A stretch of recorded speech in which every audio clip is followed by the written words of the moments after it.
चौकटीत बसेल असा कीर्तनाने पुण्यस्मरणाचा कार्यक्रम साजरा केला. मुन्या डोळस परिवाराला धन्यवाद.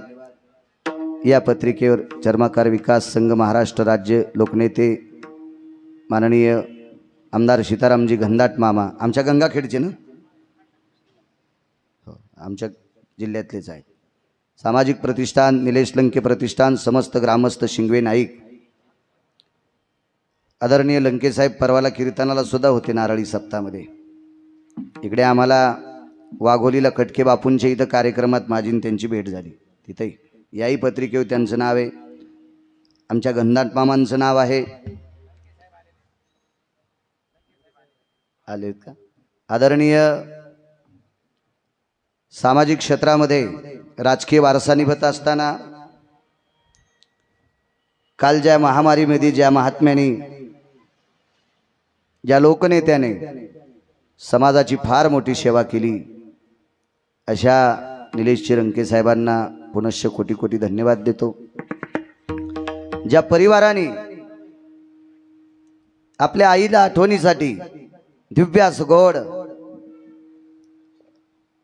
त्या माऊलीची आठवण म्हणून असा पुण्यस्मरण सोहळा केला, त्या ज्ञानेश्वरजी आणि संदीपजींना पुनश्च धन्यवाद देतो. एका मिनिटाची तिळांजली देऊ. निधियाम निधिपदे गबदति सुधिय निकालति चंदन भयतति व्यालाक्षांभय सकल सुधा चंद पराभय जायन्ते यक्षति लोकं किन्नर लोकं विद्याधर लोकपाला दिक्पालातिथि चारु महासं परमांसाना सकल जने अभिसंगा भवयालाक्षात् कैलासाधिपतय नमः वैकुंठाधिपतय नमः सत्यं वासं पतय नमः गोलोकाधिपतय नमः हिरण्यश्राद्धो शंकतिश्राद्ध जायन्ते नं भयञ्जना हिरण्यश्राद्धो शंकतिश्राद्धो यदो भवाभय जायन्ते शंखानाय श्राद्धभयात् रक्तं चन्दन समर्पयामि अरक्तपुष्पं समर्पयामि अंगुष्ठाधिष्ठान भयो अंगुष्ठाधिष्ठान भयो अंगुष्ठाधिष्ठान भयो नमः पार्वते पते हर हर हर हर महादेव. ज्ञानेश्वर माऊली ज्ञानराज माऊली तुकाराम.